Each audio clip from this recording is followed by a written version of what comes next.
This is Mr. Elwood.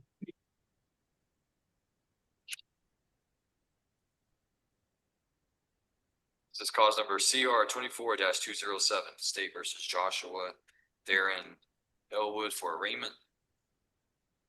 That is correct, Judge. We have a copy of the indictment. His name is spelled correctly. We'll waive formal reading and plea of not guilty as per pretrial setting. All right, court finds Mr. Elwood having waived the formal requirements of arraignment, enters his plea of not guilty, sets this matter for pretrial on June 2nd at 1:30.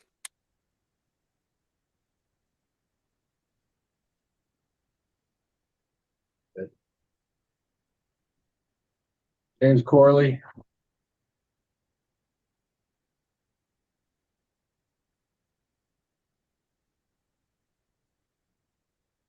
This is cause numbers CR 25-264, CR 25-265, CR 25-266, State versus Jeremy Matthews Corley. You're set for docket call in all three cases. That's correct, Judge. We're asking to set Mr. Corley for a plea. I think you have a May 12th docket. Yes, sir, correct. If I could have that date, I'd appreciate it. All right, court will set Mr. Corley for plea, all cases May 12th at 1:30.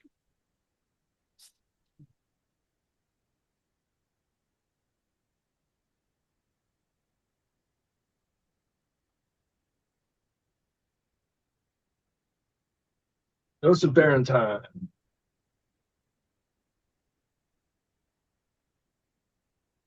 Court calls cause number CR 25-192, 193, 194, 226, and 277, State versus Joseph Lee Barentine.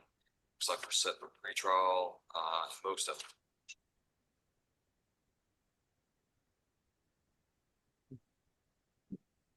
One second, Judge.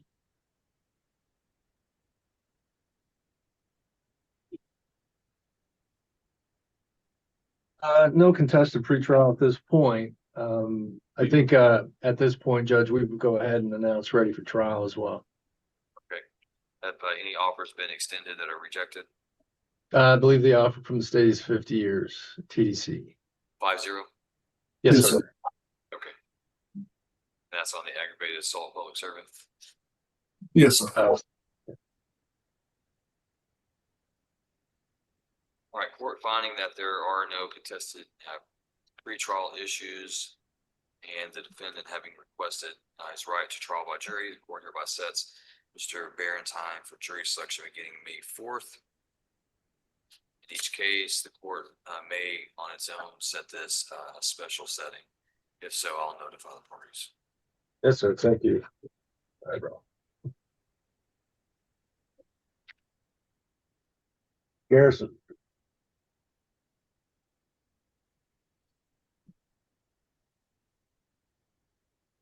Cause number CR 26-10, State versus Dale Garrison for pretrial. That's correct, Judge. No contested pretrial. We've reached the resolution. We'd ask to set Mr. Garrison for a plea on Thursday of this week. All right, court sets Mr. Garrison for plea April 30th at 1:30.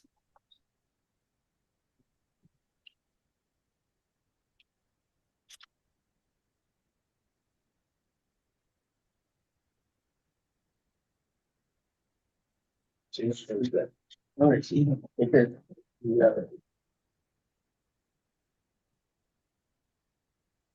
For that.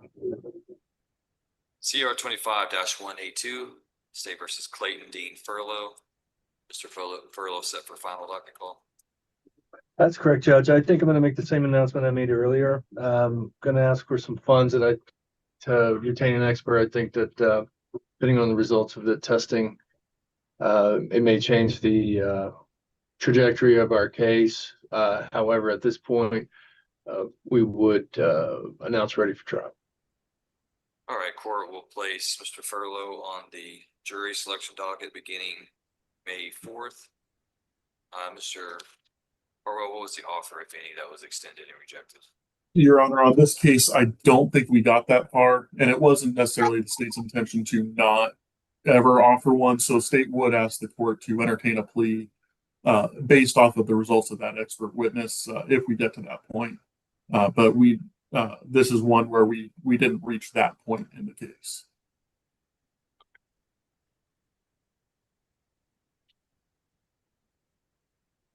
All right, thank you, Mr. Furlow.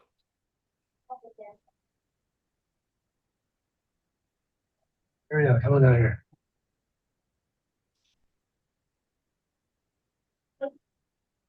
Are you gonna be here this Friday? I'm like, I'm visiting with you on Friday.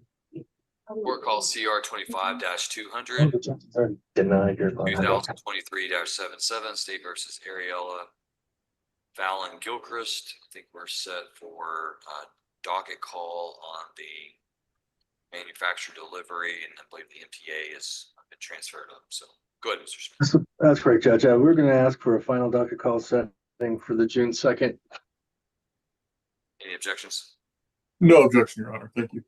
All right, court sets Ms. Gilchrist for final docket call June 2nd at 1:30. Well,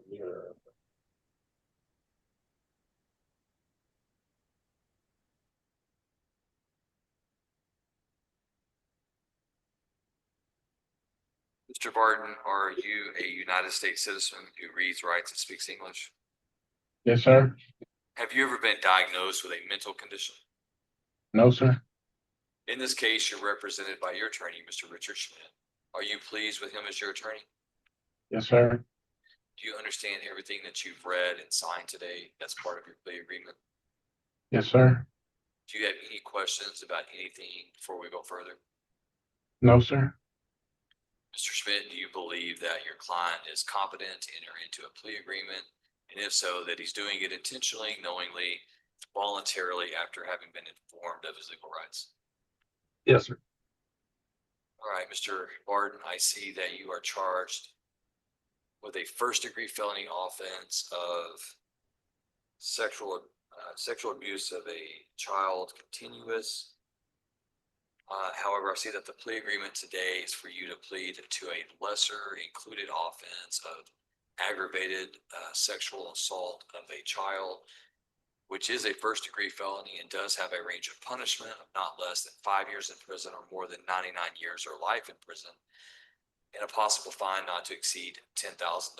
I see that there is a plea agreement and recommendation in your case, wherein the state's recommending upon your plea of guilty to that lesser included charge, they're recommending that your sentence be assessed today at 22 years confinement in the Texas Department of Criminal Justice, with a $100 child abuse prevention fine and a lifetime, as part of the agreement, is also a lifetime protective order in cause number 26-00082.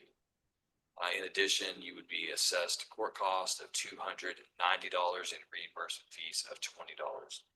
Mr. Schmidt, what type of credit time is he entitled to on his sentence for the time that he's been in jail already? 259 days. 259? Yes, sir. All right, and so Mr. Bart, you would receive whatever jail time credit of 259 days that you accumulated towards your sentence. Is that your understanding of the plea agreement and what you're asking the court to approve? Yeah, for me. Mm-hmm. Yes, sir. Okay, that is your understanding. Yes, sir. Okay. All right, then I'm going to ask you at this time, how do you plead to aggravated sexual assault of a child? Guilty. Are you pleading guilty to that crime because you are guilty of committing that crime? Yes, sir. And have you ever, I'm sorry, has anyone threatened you, forced you, or pressured you to plead guilty? No, sir. All right, court does accept the defendant's plea of guilt. Mr. Schmidt, any objection to the admission of the evidence? No objection. All right. Is there anything further from the state? Your Honor, victim impact statement was sent out. I don't see a returned copy. However, I did have conversations with the mother of the victim in this case about this agreement, and she was supportive. Thank you. Anything further from the defense? Yes, sir. I'd like to briefly call Mr. Barton. All right. Go ahead. Mr. Barton, you've just entered a plea of guilty to these allegations. and the recommendation is 22 years in the penitentiary. Have you had a sufficient opportunity to discuss with me all of your legal rights and options as it pertains to these charges? Yes, sir. And we've discussed that you have the right to a jury trial and you have the right to make the state prove these allegations against you. And that right belongs to you, right? Yes, sir. And after having discussions about your rights, the plea offer, and the various other aspects of your case, is it your personal decision to waive that trial right and ask the judge to follow this plea? Yes, sir. Have I pressured you or forced you in any way to accept this plea offer? No, sir. Or pass the witness? Any questions from the state? No, Your Honor, thank you. All right, court does take judicial notice of the defendant's judicial confession. All right, then the court is going to view the stipulation of evidence at this time. All right, the court, having reviewed the evidence, finds that there is sufficient evidence to convict the defendant. The court will follow the plea agreement and the recommendation. The court hereby convicts Nicholas Bradley Barton of aggravated sexual assault of a child, a first-degree felony. The court assesses his punishment at 22 years confinement in the Texas Department of Criminal Justice. The court orders Mr.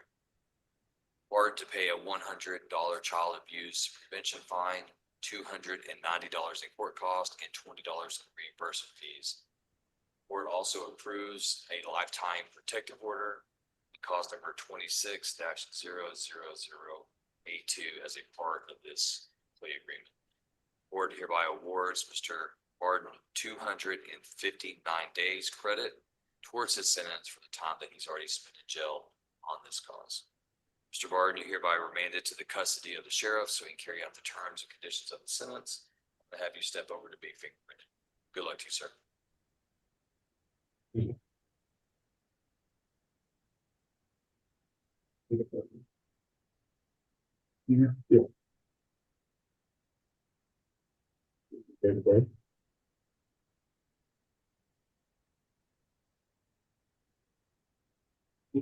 Is that all you have today? I believe so, Judge. I do believe that concludes our afternoon criminal docket. Appreciate all y'all's work. In case court is adjourned. Thank you, Your Honor. Thank you, Mr. Hartwell.